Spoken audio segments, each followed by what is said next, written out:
ഇന്നു നാം കേൾക്കുവാൻ പോകുന്ന തിരുവചനം ലൂക്കോസ് എഴുതിയ സുവിശേഷം 24 അധ്യായം 1 മുതൽ 53 വരെയുള്ള വചനങ്ങൾ.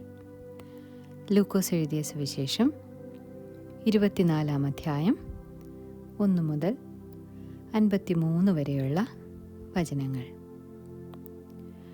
അവർ ഒരുക്കിയ സുഗന്ധവർഗം എടുത്ത് ആഴ്ചവട്ടത്തിൻ്റെ 1-ാം ദിവസം അതികാലത്തു കല്ലറയ്ക്കലെത്തി. കല്ലറയിൽ നിന്ന് കല്ലുരുട്ടിക്കളഞ്ഞതായി കണ്ടു.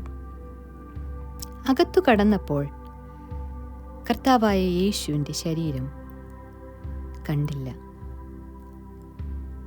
അതിനെക്കുറിച്ച് അവർ ചഞ്ചലിച്ചിരിക്കുമ്പോൾ മിന്നുന്ന വസ്ത്രം ധരിച്ച 2 പുരുഷന്മാർ അരികെ നിൽക്കുന്നത് കണ്ടു.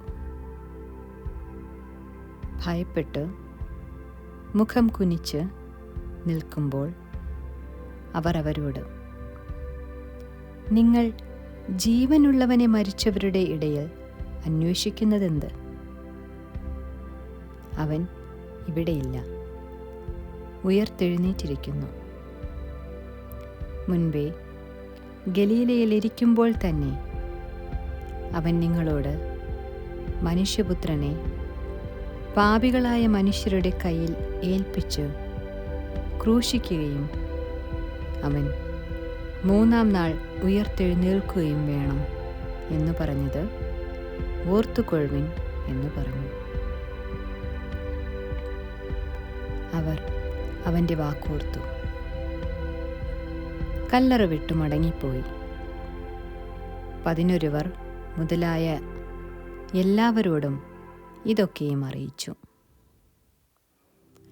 അവർ മഗ്ദലക്കാരി മറിയ, യോഹന്ന, യാക്കോബിൻ്റെ അമ്മ മറിയ എന്നിവർ തന്നെ. അവരോട് കൂടെയുള്ള മറ്റു സ്ത്രീകളും അത് അപ്പോസ്തലന്മാരോട് പറഞ്ഞു. ഈ വാക്ക് അവർക്ക് വെറും കഥ പോലെ തോന്നി. അവരെ വിശ്വസിച്ചില്ല. എന്നാൽ പത്രോസ് എഴുന്നേറ്റ് കല്ലറയ്ക്കൽ ഓടിച്ചെന്ന് കുനിഞ്ഞു നോക്കി.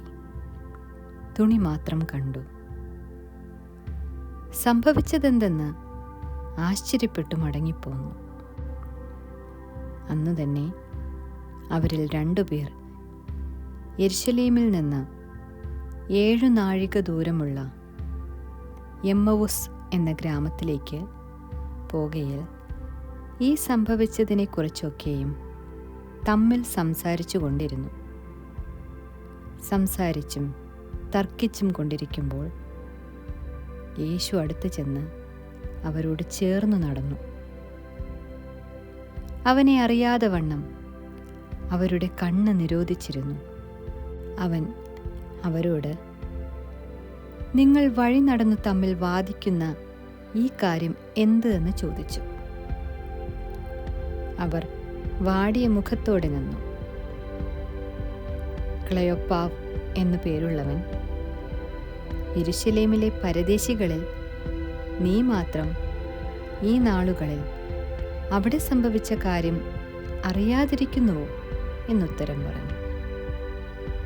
ഏത് എന്ന് അവൻ അവരോട് ചോദിച്ചതിന് അവർ അവനോട് പറഞ്ഞത്, ദൈവത്തിനും സകല ജനത്തിനും മുൻപാകെ പ്രവൃത്തിയിലും വാക്കിലും ശക്തിയുള്ള പ്രവാചകനായിരുന്ന നസ്രയനായ യേശുവിനെക്കുറിച്ചുള്ളത് തന്നെ. നമ്മുടെ മഹാപുരോഹിതന്മാരും പ്രമാണികളും അവനെ മരണവിധിക്ക് ഏൽപ്പിച്ചു, ക്രൂശിച്ചു. ഞങ്ങളോ അവൻ ഇസ്രായേലിനെ വീണ്ടെടുപ്പാനുള്ളവൻ എന്ന് ആശിച്ചിരുന്നു. അത്രയുമല്ല, ഇത് സംഭവിച്ചിട്ട് ഇന്ന് 3-ാം നാളാകുന്നു. ഞങ്ങളുടെ കൂട്ടത്തിൽ ചില സ്ത്രീകൾ രാവിലെ കല്ലറയ്ക്കൽ പോയി അവൻ്റെ ശരീരം കാണാതെ മടങ്ങി വന്ന് അവൻ ജീവിച്ചിരിക്കുന്നു എന്ന് പറഞ്ഞ ദൂതന്മാരുടെ ദർശനം കണ്ട് എന്ന് പറഞ്ഞ് ഞങ്ങളെ ഭ്രമിപ്പിച്ചു. ഞങ്ങളുടെ കൂട്ടത്തിൽ ചിലർ കല്ലറയ്ക്കൽ ചെന്ന് സ്ത്രീകൾ പറഞ്ഞതുപോലെ തന്നെ കണ്ടു. അവനെ കണ്ടില്ല താനും. അവൻ അവരോട്, അയ്യോ ബുദ്ധിഹീനരെ, പ്രവാചകന്മാർ പറഞ്ഞിരിക്കുന്നതെല്ലാം വിശ്വസിക്കാത്ത മന്ദബുദ്ധികളെ, ക്രിസ്തു ഇങ്ങനെ കഷ്ടമനുഭവിച്ചിട്ട് തൻ്റെ മഹത്വത്തിൽ കടക്കേണ്ടതല്ലയോ എന്ന് പറഞ്ഞു. മോശ തുടങ്ങി സകല പ്രവാചകന്മാരിൽ നിന്നും എല്ലാ തിരുവെഴുത്തുകളിലും തന്നെക്കുറിച്ചുള്ളത് അവർക്ക് വ്യാഖ്യാനിച്ചു കൊടുത്തു. അവർ പോകുന്ന ഗ്രാമത്തോട് അടുത്തപ്പോൾ അവൻ മുൻപോട്ട് പോകുന്ന ഭാവം കാണിച്ചു. അവരോ, ഞങ്ങളോട് കൂടെ പാർക്ക, നേരം വൈകി അസ്തമിക്കാറായല്ലോ എന്ന് പറഞ്ഞ് അവനെ നിർബന്ധിച്ചു. അവൻ അവരോടുകൂടെ പാർക്കുവാൻ ചെന്നു. അവരുമായി ഭക്ഷണത്തിനിരിക്കുമ്പോൾ അവൻ അപ്പമെടുത്ത് അനുഗ്രഹിച്ച് നുറുക്കി അവർക്ക് കൊടുത്തു. ഉടനെ അവരുടെ കണ്ണു തുറന്ന് അവർ അവനെ അറിഞ്ഞു. അവൻ അവർക്ക് പ്രത്യക്ഷനായി. അവൻ വഴിയിൽ നമ്മോട് സംസാരിച്ച് തിരുവെഴുത്തുകളെ തെളിയിക്കുമ്പോൾ നമ്മുടെ ഹൃദയം നമ്മുടെ ഉള്ളിൽ കത്തിക്കൊണ്ടിരുന്നില്ലയോ എന്നവർ തമ്മിൽ പറഞ്ഞു. ആ നാഴികയിൽ തന്നെ അവർ എഴുന്നേറ്റ് യെരുശലേമിലേക്ക് മടങ്ങിപ്പോന്നു. കർത്താവ് വാസ്തവമായി ഉയർത്തെഴുന്നേറ്റു, ശിമോന് പ്രത്യക്ഷനായി എന്ന് കൂടിയിരുന്നു പറയുന്ന 11 കൂടെയുള്ളവരെയും കണ്ടു. വഴിയിൽ സംഭവിച്ചതും അവൻ അപ്പം നുറുക്കുകയിൽ തങ്ങൾക്ക് അറിയായി വന്നതും അവർ വിവരിച്ചു പറഞ്ഞു. ഇങ്ങനെ അവർ സംസാരിച്ചു കൊണ്ടിരിക്കുമ്പോൾ അവൻ അവരുടെ നടുവിൽ നിന്ന്, നിങ്ങൾക്ക് സമാധാനം എന്ന് പറഞ്ഞു. അവർ ഞെട്ടി ഭയപ്പെട്ടു. ഒരു ഭൂതത്തെ കാണുന്നു എന്ന് അവർക്ക് തോന്നി. അവൻ അവരോട്, നിങ്ങൾ കലങ്ങുന്നതെന്ത്? നിങ്ങളുടെ ഹൃദയത്തിൽ സംശയം പൊങ്ങുന്നതും എന്ത്? ഞാൻ തന്നെ ആകുന്നു എന്ന് എൻ്റെ കൈയും കാലും നോക്കി അറിവിൻ. എന്നെ തൊട്ടു നോക്കുവിൻ. എന്നിൽ കാണുന്നത് പോലെ ഭൂതത്തിന് മാംസവും അസ്ഥിയും ഇല്ലല്ലോ എന്ന് പറഞ്ഞു.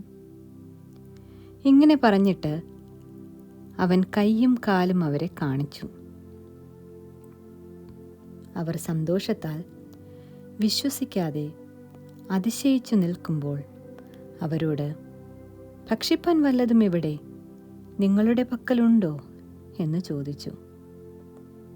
അവർ ഒരു ഖണ്ഡം വറുത്ത മീനും തേൻകട്ടയും അവന് കൊടുത്തു. അതവൻ വാങ്ങി അവർ കാൺകെ ഭക്ഷിച്ചു. പിന്നെ അവൻ അവരോട്, ഇതാകുന്നു നിങ്ങളോട് കൂടെ ഇരിക്കുമ്പോൾ ഞാൻ പറഞ്ഞ വചനം. മോശയുടെ ന്യായപ്രമാണത്തിലും പ്രവാചക പുസ്തകങ്ങളിലും സങ്കീർത്തനങ്ങളിലും എന്നെക്കുറിച്ച് എഴുതിയിരിക്കുന്നതൊക്കെയും നിവൃത്തിയാകണം എന്നുള്ളത് തന്നെ എന്ന് പറഞ്ഞു. തിരുവെഴുത്തുകളെ തിരിച്ചറിയേണ്ടതിന് അവരുടെ ബുദ്ധിയെ തുറന്നു. ക്രിസ്തു കഷ്ടം അനുഭവിക്കുകയും 3-ാം നാൾ മരിച്ചവരിൽ നിന്ന് ഉയർത്തെഴുന്നേൽക്കുകയും അവൻ്റെ നാമത്തിൽ മാനസാന്തരവും പാപമോചനവും യെരുശലേമിൽ തുടങ്ങി സകല ജാതികളിലും പ്രസംഗിക്കുകയും വേണം എന്നിങ്ങനെ എഴുതിയിരിക്കുന്നു. ഇതിനു നിങ്ങൾ സാക്ഷികളാകുന്നു. എൻ്റെ പിതാവ് വാഗ്ദത്തം ചെയ്തതിനെ ഞാൻ നിങ്ങളുടെ മേൽ അയക്കും. നിങ്ങളോ ഉയരത്തിൽ നിന്ന് ശക്തി ധരിക്കുവോളം നഗരത്തിൽ പാർപ്പിൻ എന്നും അവരോട് പറഞ്ഞു. അനന്തരം അവൻ അവരെ ബെഥാന്യയോളം കൂട്ടിക്കൊണ്ടുപോയി കൈ ഉയർത്തി അവരെ അനുഗ്രഹിച്ചു. അവരെ അനുഗ്രഹിക്കയിൽ അവൻ അവരെ വിട്ടുപിരിഞ്ഞു സ്വർഗാരോഹണം ചെയ്തു. അവർ അവനെ നമസ്കരിച്ചു മഹാസന്തോഷത്തോടെ യെരൂശലേമിലേക്ക് മടങ്ങിച്ചെന്ന് എല്ലായ്പ്പോഴും ദേവാലയത്തിലിരുന്നു ദൈവത്തെ സ്തുതിച്ചുകൊണ്ടിരുന്നു. ആമേൻ.